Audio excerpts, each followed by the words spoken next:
जय हिमालय जय भारत। मैं जर्नलिस्ट डॉक्टर हरीश चंद्र खेड़ा इस बार सृष्टि की रचना को लेकर उत्तराखंड के लोकमानस में व्याप्त अवधारणा के बारे में जानकारी दे रहा हूं।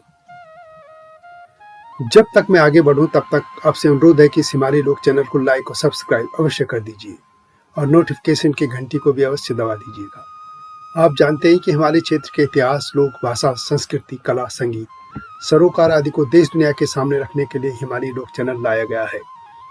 आप इस आलेख को हिमालय लोक वेबसाइट में पढ़ भी सकते हैं। अपने सुझाव ईमेल पर हमें दे सकते हैं। सृष्टि की रचना को लेकर मानव सभ्यता में कई तरह की अवधारणाएं हैं।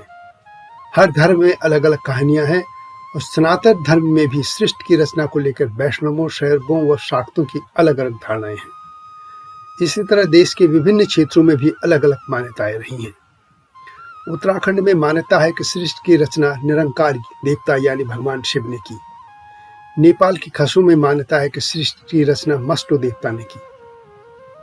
उत्तराखंड में मान्यता है कि सृष्टि की रचना निरंकार देवता ने की और सृष्टि की रचना को लेकर यहाँ जागर भी गाए जाते हैं।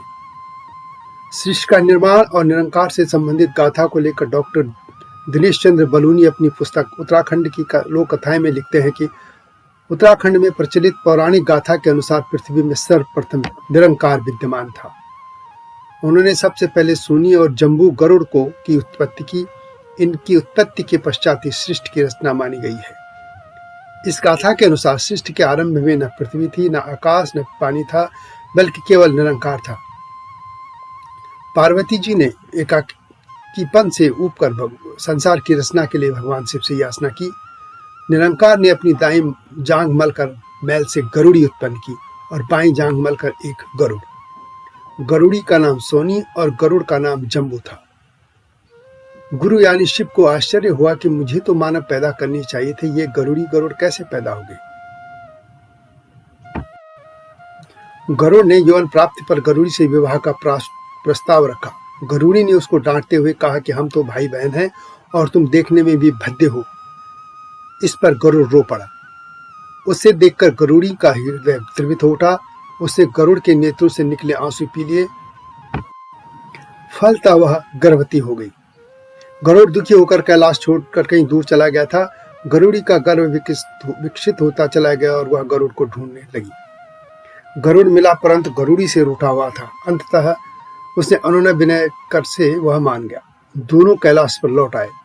गरुड़ी को अंडा देने का कोई स्थान न मिला। वह बोली कि मैं अंडा कहाँ दूं। गरुड़ ने पंख पसार दिए। गरुड़ी ने जैसे अंडा दिया वह गिरकर फूट पड़ा। नीचे के भाग से पृथ्वी और ऊपर के भाग से आकाश बना। अंडे की सफेदी से समुद्र और जर्दी से भूमि। माना जाता है कि इस प्रकार निरंकार ने सृष्टि की रचना की। निरंकार को ही शिव का सहृदय रूप माना जाता है। वे कैलाश में जोगी के रूप में रहते हैं। उनकी भक्ति में माता पार्वती जोगिन बनकर निवास करती है। ये वही जोगी हैं जिनके गले में सांपों की माला विराजमान रहती है और सिर की जटा में दूध की गंगा की धारा बहती है। वह जोगी कैलाशपति शिव है तथा जोगिन माता पार्वती। निरंकार देवता उत्तराखंड के दोनों मंडलों गढ़वाल और कुमाऊं में कई जाति वंशों के कुलों के कुल देवता हैं। इनको अब निरंकार या निरंकार भी कहा जाता है। जैसा कि नाम से साफ है कि उनका कोई आकार नहीं है, इसलिए उनकी कोई प्रतिमा भी नहीं मिलती है। निरंकार देव देवाधिदेव शिव महादेव के अवतार माने जाते हैं। उत्तराखंड में मान्यता है कि महाप्रलय के दौरान सबसे पहले महाकाली का अवतरण हुआ। उसके बाद निरंकार भगवान अवतरित हुए। निरंकार को बड़ा चमत्कारी देवता माना जाता है। उत्तराखंड में उनको ठुल देवता यानी बड़ा देवता माना जाता है और कहा जाता है। यह विश्वास है कि ठुल देवता निरंकार सभी इच्छाओं को पूरा करते हैं। वे अवगढ़ जोगी हैं और निर्धन की झोली सिर्फ निरंकारी भर सकते हैं। उत्तराखंड में निरंकार को पूजा और जागर में नचाया जाता है। उनके जागर लगते हैं। उनकी पूजा बिना पद्म यानी पैया के वृक्ष के संभव नहीं है। पैया के पेड़ का उत्तराखंड में धार्मिक दृष्टि से बहुत बड़ा महत्व है। पूजा के लिए पैया की पत्तियां और लकड़ी को पवित्र माना जाता है। धार्मिक कथाओं के अनुसार पैया को देवताओं का वृक्ष माना जाता है। माना जाता है कि यह पेड़ नाग लोगों के बीच में होता था। यह नागलोक में जहरीले नागों के बीच रहता था। इसलिए पूजा के लिए पैया की पत्तियां और लकड़ी लाने के लिए पूरा गांव ढोल दमाओं के साथ जाता है।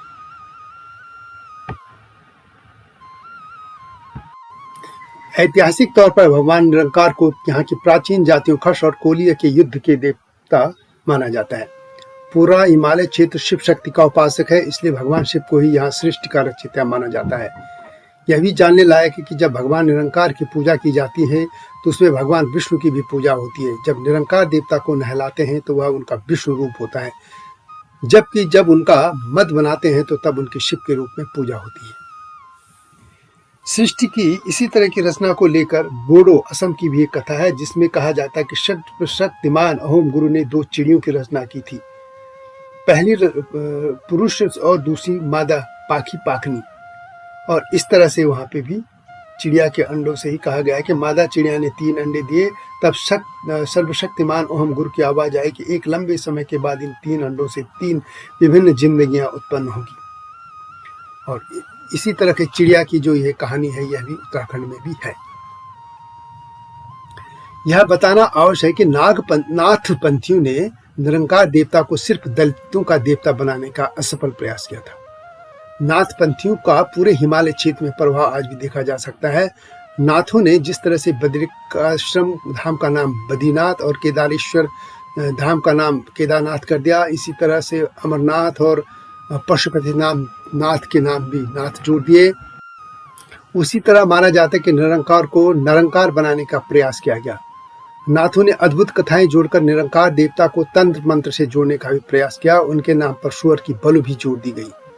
डॉक्टर शिव प्रसाद डबराल चारण अपनी पुस्तक उत्तराखंड के इतिहास भाग 4 गढ़वाल का इतिहास में लिखते हैं कि गंगा जी की उपत्यका में कबीर के निराकारवाद ने पहुंचकर दलितों के नए ग्राम देवता निरंकार की पूजा प्रचलित करा दी थी। वास्तव में जिस तरह से उत्तराखंड में नरसिंह देवता भगवान विष्णु के रूप नहीं है बल्कि एक नाथपंथी जोगी हैं और उनको पूजा जाता है, उसी तरह निरंकार और निरंकार दोनों अलग अलग मान सकते हैं। निरंकार आज भी ठुल देवता के तौर पर पूजे जाते हैं, या कह सकते हैं कि यह निरंकार यहाँ के लोक देवता निरंकार से भिन्न है। निरंकार को भगवान शिव के रूप से पूजा जाता है। उनके चारों ओर सभी अन्य देवता घूमते हैं।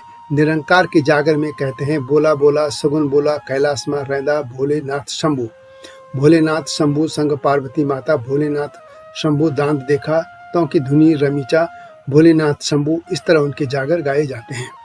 जबकि निरंकार को जिसको वहाँ के दलित देव का देवता माना जाता है, वो